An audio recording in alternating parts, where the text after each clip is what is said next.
Hello विद्यार्थी मित्रों, આપણે ગયા લેક્ચરની અંદર બંધારણ કઈ રીતે બન્યું, બંધારણ બનવાની આખી પ્રોસેસ, જે તેની પ્રારૂપ સમિતિઓ, તેના અધ્યક્ષો વિશે માહિતી જોઈ।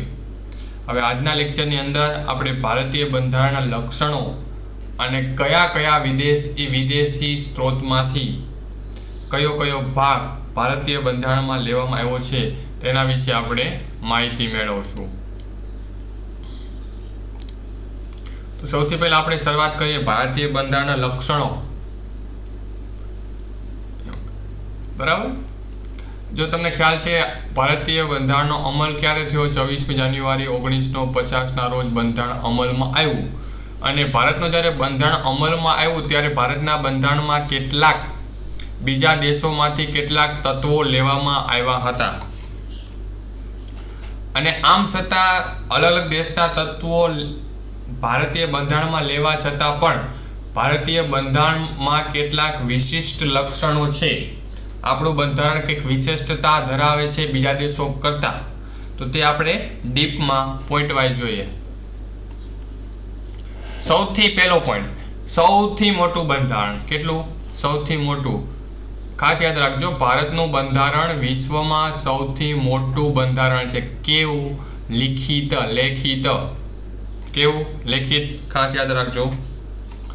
त्यारबाद जे मूळ बंधारणमां ज्यारे बंधारणनो अमल थयो त्यारे 8 परिशिष्ट हता। केटला हता? 8 परिशिष्ट। क्वेश्चन एवो पूछाय के ज्यारे भारतीय बंधारणनो अमल करवामां आव्यो त्यारे केटला परिशिष्ट हता? जवाब शुं आवशे? 8। पण हालमां केटला? तो के हालमां 12 अनुसूची, 25 भाग और 448 थी वधु अनुच्छेद छे 2020 सुधी। खास याद रखजो कि आ आंकड़ो छे ते बदलतो रहेशे। घणी वखत घणा अनुच्छेद उमेराता होय, केटलाक भाग उमेरो करवामां आवतो होय। तो हालनो शुं याद राखवानो आंकड़ो? सिंपल छे 12, 25, 48। एक ट्रीक छे याद राखवानी, एटले के 12 अनुसूची, 25 भाग और 448 अनुच्छेदनो समावेश थाय छे। અને તેમાં પ્રતિનિધિઓ દ્વારા વિદેશી બંધારણના સ્ત્રોતોમાંથી, અનુભવમાંથી બંધારણની રચના કરવામાં આવી છે। જે આ 12 સૂચિ, 25 ભાગ અને 448 જે અનુચ્છેદ છે તેમાં દેશના જે પ્રતિનિધિઓ જેઓ બંધારણ બનાવનાર હતા તેના અધ્યક્ષ ભીમરાવ આંબેડકર અને અન્ય સભ્યો દ્વારા વિદેશી બંધારણના સ્ત્રોતોમાંથી બંધારણની રચના કરવામાં આવી હતી। તો પહેલો પોઈન્ટ શું યાદ રાખવાનો? भारतनु सौथी मोटुं बंधारण। त्यारबाद बीजू आवशे समवाय तंत्री स्वरूप। मतलब केवुं के भारतीय बंधारण समवायी छे, समवायी छे छतां एक तंत्री छे। सिंपल रीते याद राखवुं होय, तमने ख्याल छे कि भारतनी अंदर अलग अलग राज्य आवेला छे। अलग अलग राज्यमां अलग अलग पक्ष शासन करे छे, पर बधा पक्ष, बधा राज्य खास मेन एक लिंकना स्वरूपे, कड़ीना स्वरूपे समावेश थई एक शासन, एक भारत तरीके शासन प्रणाली में काम करे छे। એટલે આપણે શું થાશે? ભારતીય બંધારણ સમવાયી છે છતાં એક તંત્રી છે, જે મેં વાત કરી તે જ રીતે। પરંતુ तेने एक तंत्री स्वरूप, एक तंत्री एक ज व्यक्ति द्वारा, एक पक्ष द्वारा एक तंत्री स्वरूप आपवा माटे कटोकटीनी जोगवाई पण बंधारणमां छे। कई रीते? तो मैं बात करी रीते अलग अलग राज्यों, अलग अलग पक्ष, अलग अलग शासन छे, तेम छतां पण राष्ट्रपति, बराबर, तेम छतां पण राष्ट्रपतिनी कटोकटीनी जोगवाईमां राष्ट्रपति शासन पण अप्लाय थाय छे। बराबर, जे आपणे इंदिरा गांधी वखते थयुं हतुं। बराबर, तो मतलब के कटोकटीनी जोगवाई पण करवामां आवे। ज्यारे कटोकटीनी जोगवाईनो अमल थाय त्यारे राज्यना हाथमांथी सत्ता लई अने केन्द्રના हाथमां आपवामां आवे छे। जे वडाप्रधान इंदिरा गांधी वखते करवामां આવ્યું હતું। तो आ थशे समवायी तंत्री। समवायी छे पण केवुं छे? एक तंत्री पण छे। थर्ड आवे छे सर्वोपरिता। भारत में संसद के न्यायतंत्र नहीं, ખાસ યાદ રાખજો.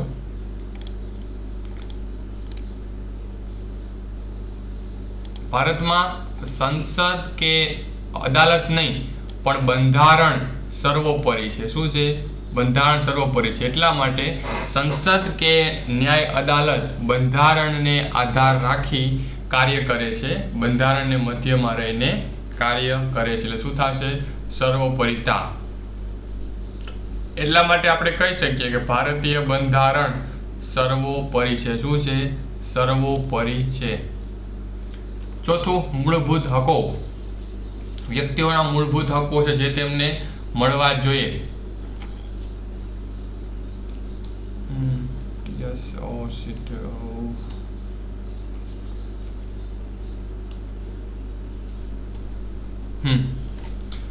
મૂળભૂત હકોની વાત કરું તો કે જે વ્યક્તિઓ માટે જે મૂળભૂત હકો છે, બરાબર, તેનો અમુક સમાવેશ કરવામાં આવ્યો છે.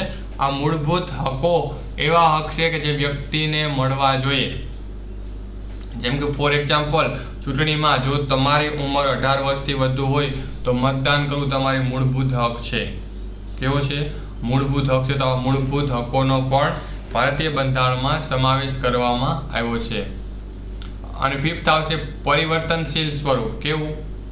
પરિવર્તનશીલ એટલે કે બદલાઈ શકે તેવું, ફ્લેક્સિબલ, સુધારા વધારા.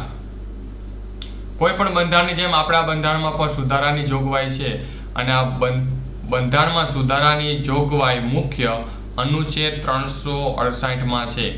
ખાસ યાદ રાખજો, બંધારણમાં સુધાર જોગવાઈ શેમાં છે? અનુચ્છેદ 368 તેમનો સમાવેશ થાય છે.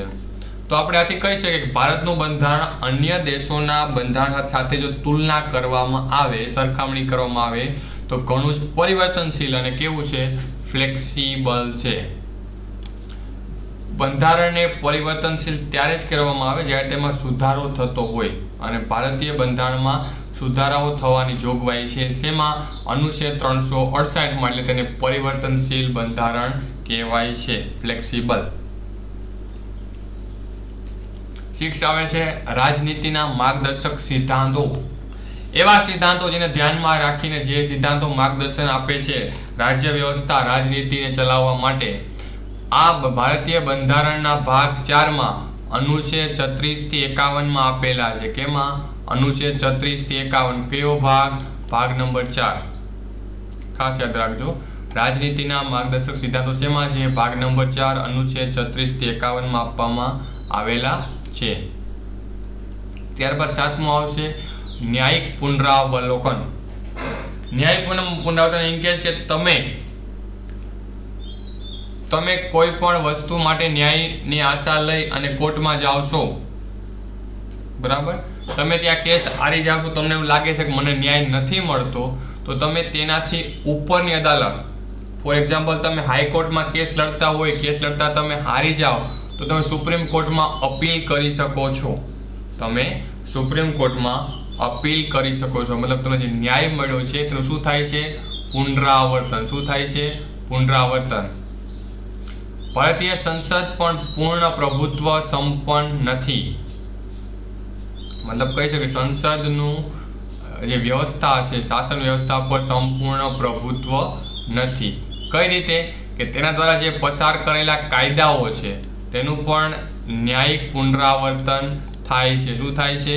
ન્યાયિક પુનરાવર્તન થાય છે.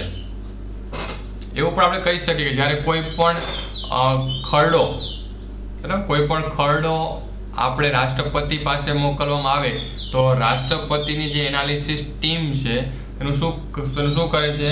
ન્યાયિક પુનરાવર્તન કરે. શું કરે છે? ન્યાયિક પુનરાવર્તન કરે છે. અને યોગ્ય લાગે તો જ તેમાં રાષ્ટ્રપતિની સાઇન કરવાથી ખરડો શું બને છે? કાયદો બને છે. શું બને છે? કાયદો બને છે. તો ન્યાયિક પુનરાવર્તનની વ્યવસ્થા છે. બંધારણમાં સંસદની સર્વોપરિતા અને ન્યાયિક પુનરાવર્તનના સિદ્ધાંતો વચ્ચે એક પ્રકારનો સુમેળ સ્થાપવાનો પ્રયાસ કરવામાં આવ્યો છે કે જે કોઈ પણ કાયદો બને છે ખરડાની પ્રોસેસ બાદ તે વ્યવસ્થિત, બરાબર, વ્યવસ્થિત થાય, તેનું એનાલિસિસ થાય, બરાબર. એટલા માટે ન્યાયિક પુનરાવર્તન થાય છે ભારતીય બંધારણમાં. 8મું એકલ નાગરિકત્વ. ભારતીય એકતાને પ્રાધાન્ય આપવાના હેતુથી ભારતીય બંધારણમાં એકલ નાગરિકત્વ સ્વીકારવામાં આવ્યું છે. કેવું? એકલ નાગરિકત્વ મતલબ એકતાને પ્રાધાન્ય આપવાના હેતુ આપવાથી. શા માટે? તમે જોઈ શકો છો કે હરેક વ્યક્તિ, જે કોઈ પણ વ્યક્તિ ભારત દેશનો નાગરિક હોય, બરાબર, મતલબ ભારત દેશ નાગરિક હોય, તેનો એક વ્યવસ્થિત લિસ્ટ બને. શું બને છે? લિસ્ટ બને છે. મતલબ તેની એકતાને શું આપવામાં આવે છે? પ્રાધાન્ય આપવામાં આવે છે. અને નાગરિકત્વની કેન્દ્ર યાદીનો વિષય છે. શું છે? નાગરિકત્વ કેન્દ્ર યાદીનો વિષય છે. એટલે કેન્દ્ર પાસે એક એનો વિષય છે, એમાં લિસ્ટ હોય છે કયો વ્યક્તિ નાગરિક છે અને કયો વ્યક્તિ નાગરિક નથી. ત્યારબાદ આવે એક ન્યાયતંત્ર. અનુચ્છેદ 141 મુજબ સંઘના એકસૂત્રીય સોપાનબદ્ધ ન્યાયતંત્રની અમલી છે. બરાબર, મતલબ એટલા માટે કે કોઈ પણ એક ન્યાયતંત્ર, મતલબ જેને આપણે સર્વોચ્ચ અદાલત, સુપ્રીમ કોર્ટ ની રચના કરવામાં આવી છે. શું કરવામાં આવી છે? સર્વોચ્ચ એટલે કે સુપ્રીમ કોર્ટની રચના કરવામાં આવી છે. તેની નીચે અલગ અલગ અદાલતોને મૂકવામાં આવી છે. તેની નીચે જેમ કે હાઈકોર્ટ, એ રીતે અલગ અલગ અદાલતને મૂકવામાં આવી છે. શા માટે? એક ન્યાયતંત્ર, જે એક સોપાનબદ્ધ વ્યવસ્થિત ન્યાયતંત્ર બની રહે તે હેતુથી. એની વ્યવસ્થા ક્યાં છે? તો વ્યવસ્થા અનુચ્છેદ 141 કરવામાં આવી. ક્યાં કરવામાં આવી? અનુચ્છેદ 141.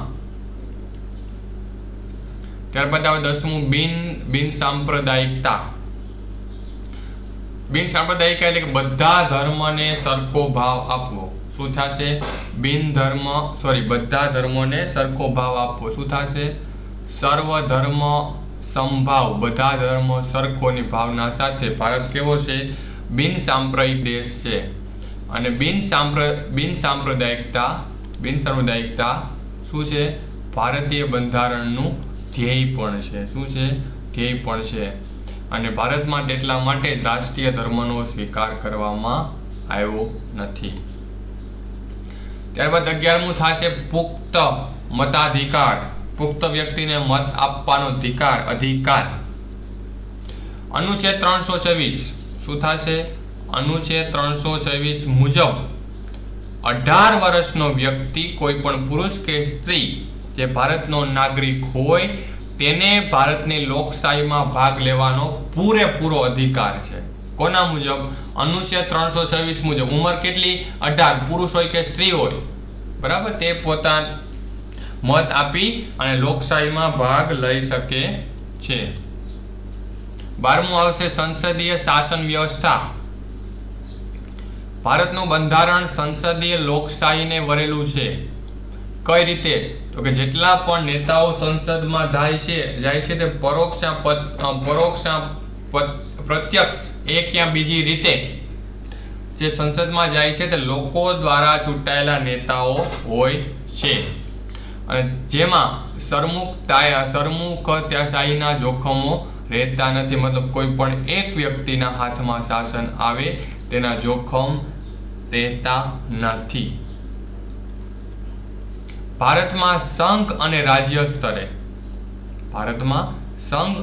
સ્તરે સંસદીય પદ્ધતિથી લોકશાહી અપનાવવામાં આવેલી છે. મતલબ કહી શકીએ કે રાજ્ય લેવલે, કેન્દ્ર લેવલે બંને જગ્યાએ લોકશાહીના ઢબે, લોકશાહી રીતે, બરાબર, સંસદીય પદ્ધતિ અપનાવવામાં આવેલી છે. તો આ હતા ભારતીય બંધારણના વિશિષ્ટ લક્ષણો. શું હતા? ભારતીય બંધારણના વિશિષ્ટ લક્ષણો. બરાબર, ખાસ એકવાર જોઈ લેજો. કોઈ પણ ક્વેરી, ડાઉટ હોય તો નીચે મને કમેન્ટ બોક્સમાં પૂછજો. હું તમને શ્યોરલી તેમનો આન્સર આપીશ. બાકી જે કંઈ પણ ભણી છે તેનું તમને મટીરિયલ ટેલિગ્રામની અંદર KK ઇન્સ્ટિટ્યૂટ રાજકોટ નામના ગ્રુપમાંથી મળી જશે. Okay, thank you, by.